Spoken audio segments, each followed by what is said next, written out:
What's going on, my trainer club? Today I'm going to give you my top 10 tips to start saving Stardust to make sure you have a great benchmark in Pokemon Go. So welcome to the trainer club. Here we go.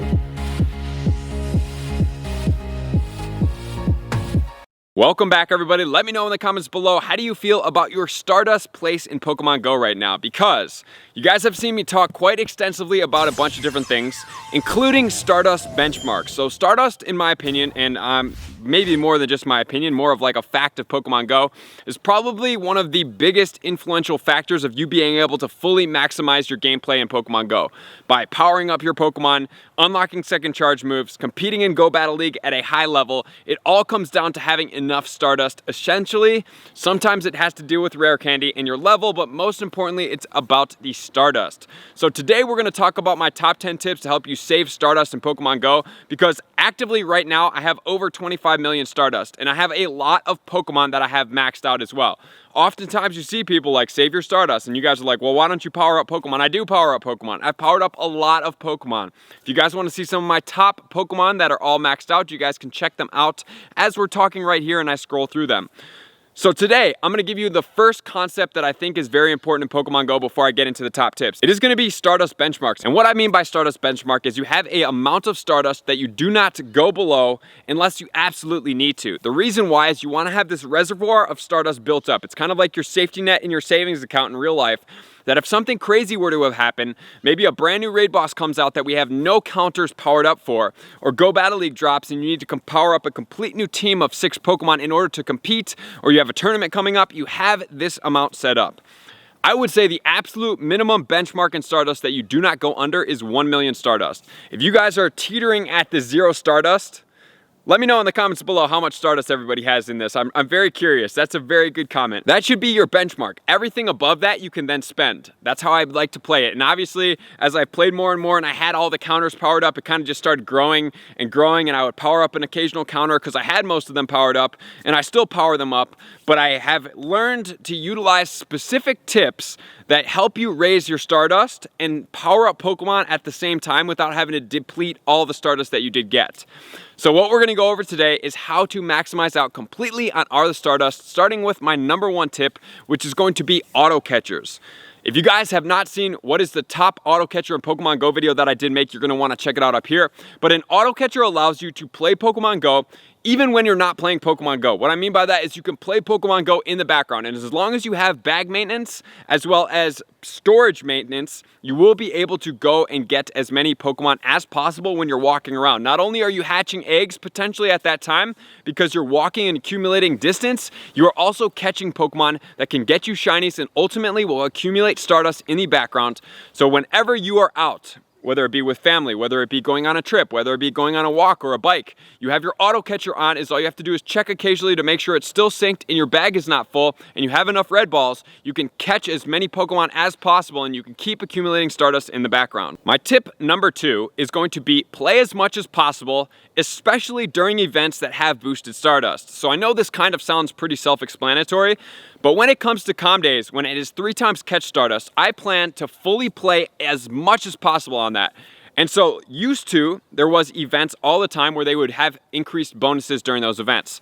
In 2020, it seems like we've gone away from those bonuses. We used to have like half incubator distance all the time during events. Double Stardust, triple Stardust. We had the Love Disc, I think it was Valentine's. Every time you caught a Love Disc, it was 3 times catch Stardust, and it was Love Discs absolutely everywhere when the shiny got dropped.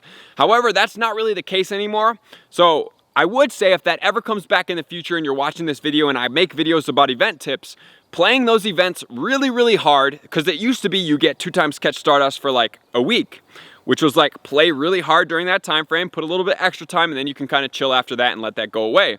Now it seems to be the calm days of the 3 times catch Stardust once every other month approximately. So that's just concentrating your Stardust capabilities under those events, which then leads us to our number 3 one. So our number 3 one is trying your best to power up Pokemon that are lucky, number 1. Or number 2, if you have something, let's say like a Houndoom, right? Like let's say you want to catch a Houndoom to power up to be able to get into a Mega form. The best case scenario is you catch a level 35 Houndour, which would then be able to lucky trade it or just trade those level 35s in mass. When you then trade that, if you're able to get a level 35 Pokemon without it being lucky, it costs 88,000 Stardust to power up to max. However, if it's lucky, it's then 44,000 Stardust to power up to max. Same thing for legendaries. If you can catch weather boosted shinies or whatever that is, lucky trading those and powering those up is going to be a much better scenario than is powering up one from not lucky, right? It's going to be half the Stardust, so that gain is huge. Over the long run, you can power up 2 lucky Pokemon for the price of 1. So although sometimes they may not come out to the best of the IVs, you can be patient and wait to keep lucky trading with more friends. If you need friends and you want to get into my Discord, that's a great place to do it. Stay consistent with those people, get lucky friends, or you can just find people in your local community and friend those people up since they're closer to you and maybe potentially in the Discord. You may not have a chance to meet those people or they're not readily available. So that's a great thing to do. Lucky trades will always be the best thing for you guys to make sure that you have the best possible Stardust and you're not wasting Stardust by catching like a level 1 Pokemon and then powering it all the way up to max, because it does cost 270,000 Stardust to go from level 1 all the way to level 40, which is a lot of Stardust. That's going to lead us into our number 4 thing, which we did slightly cover here, is only power up Pokemon when they are absolutely necessary. What do I mean by that? Oftentimes, let's say you catch 100% IV Pokemon. You want to power that thing up immediately, which is cool. It's totally cool. I get it. I get the satisfaction of finding that 100% IV and then maxing it. However, the one downside to that, that's like filling up your car and letting it sit in your garage with gas, complete full tank, for years. The one thing that you do need to realize is that like you could be using that Stardust for more relevant Pokemon right now. So if you don't have a tremendous amount of Stardust, or you're trying to reach some type of benchmark, whether that be 1 million, 5 million, or 10 million, or even further than that, the best case scenario is to save that Pokemon until it is necessary. You see it in my counter guide populate the top 1 through 5, or it's featured in a Go Battle League video and you're like, oh man, I need that Pokemon. But even further, the best thing to do is just save that Pokemon to power it up when it's necessary, even if it's tempting you to power it up right now. Which is then gonna lead us into our tip number 5. Tip number 5 is gonna be powering up your Pokemon. And where do you stop powering up your Pokemon? So technically speaking, levels 1 through 30, you're gonna gain CP points. It's gonna gain in the combat power. And then at some point, the Stardust is going to become more expensive and you're going to gain a lot less as far as the CP goes. So technically speaking, if you want to save the absolute most Stardust and get the most bang for your buck, you only power up your Pokemon to level 30. However, things like Lugia is going to pose a little bit more challenge because this Pokemon is stronger. So, utilizing the lucky Pokemon, compounding my tips from before, powering up your Pokemon to level 35 is gonna save you a ton of Stardust. Going from level 35 all the way to 40, which by gaining 5 levels with a lot less CP gains, HP gains, and everything like that, is it really actually worth it? Is it actually worth it? Honestly, probably not. For me, myself, I mean, obviously we talk about powering up this Pokemon. It's fun to max out Pokemon. I have Max Out Monday that I do on Twitters, but if you have a skimped amount of Stardust, please take this into account and only power up your Pokemon to level 35 if you're trying to compete in raids. It will still do a tremendous amount towards the raid. And then just wait until your Stardust gains get up and then you decide at some point or another to start maxing out Pokemon, which they are not necessarily necessary unless it is for the Go Battle League Master League, which then that is totally necessary. Which then is going to lead us into 2 tips in regards to the Go Battle League. So in tip number 6, I want to make sure that you guys don't unlock second charge moves unless it is absolutely necessary.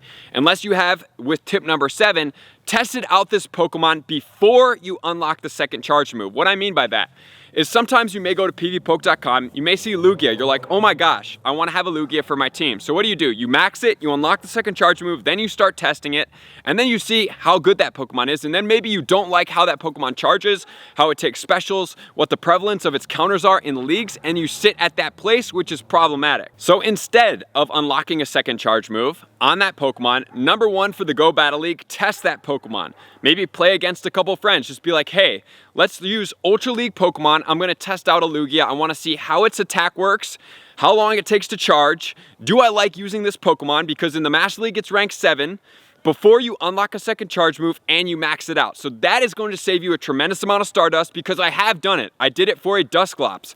I maxed it for the Great League. I unlocked a second charge move. I started playing with it. I didn't like how it played. It was a little bit glassy. It didn't hit as hard as I wanted to. So I then had to waste the Stardust on that Pokemon. That's something you can never get back. It's not like you can revert and take that Stardust back. So test each Pokemon and make sure that you know exactly what charge move you're unlocking every single time to be completely thorough. And then in tip number 8, I'm talking about purifying for task purposes. So there are different Pokemon that you can catch from the shadow forms that take different Stardust to purify. We have 1,000, 3,000, 5,000, 20,000. All different benchmarks. So what I suggest doing and what I do is I save Weedles, Zubats, Golbats, Rattatas, Raticates, anything that's going to be a 1,000 Stardust per purify in my bag so that when we have events come out, I can purify those 1,000 things and would be easily be able to discard them after I do it. Rather than doing 3,000, you save a lot of Stardust in the long run. It's these little things that you get into habits of that start saving you Stardust. And then as far as the power-up tasks, I did talk about it in my levels video if you guys want to check that out up here. Powering up level 1 Pokemon, which is basically catching a Pokemon that has the bar all the way at the bottom. Let's say it's a power up a Pokemon 3 times. You can power up a level 1 Pokemon 3 times for 600 Stardust, as opposed to using something like a level 30, which would then cost you 15,000 Stardust. That's quite a difference. So if there's not specific Pokemon that you are working on, you should power up your Pokemon each and every time from this mannerism to unlock tasks, rather than just utilizing any Pokemon that you just want to start powering up that's going to start eating up at your Stardust, even if it doesn't have a potential for it. Which is then going to lead us into my number 9 tip, and it's kind of combined with number 10. So number 9 is going to be Adventure Sync Mondays. If you walk 50 kilometers every single week on a star piece, when it hits 9 a.m. on Monday morning, you're going to be able to get more Stardust. However, if you walk 100 kilometers, you get even more Stardust. So being able to walk every single week opens up your Stardust game. If you can then time up your 7-day catch streak on that star piece and you can hatch 12-kilometer eggs, it will really maximize out on all of your Stardust. 12-kilometer eggs get 2 times the amount of Stardust as do 10-kilometer eggs. So 12-kilometer eggs are the eggs that you absolutely must hatch if you're looking specifically for Stardust. Regardless of what Pokemon come out of there, the Stardust wins are huge on star pieces. So if you want to see my 12km video, you want to check it out up here. That breaks down as much as possible.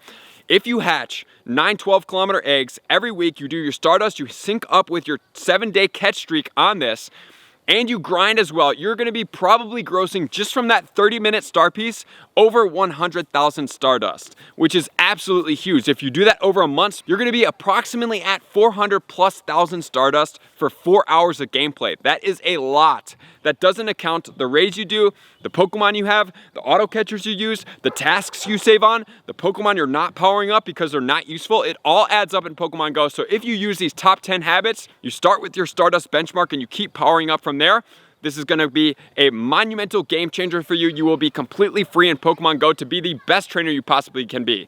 So, thank you guys for tuning in. Likers, commenters, subscribers, Patreon members, everybody takes your support, subscription, and participation to the next level. I'm going to see you guys out on the next video. Peace. I want to take this time to thank everybody who supports me in every facet. It means the world to me, and an extra special thank you to all my Patreons. I greatly appreciate the extra support to continue to allow me to pursue Pokemon Go full time, allowing me to create my daily video uploads in the most timely fashion for everyone's benefit. Plus, I get the amazing experience of sharing my creative processes behind the scenes and raiding all around the globe with select upper tiers. Thank you everybody for being a part of the Trainer Club. You all mean the absolute world to me, and I will see you guys out on the next video.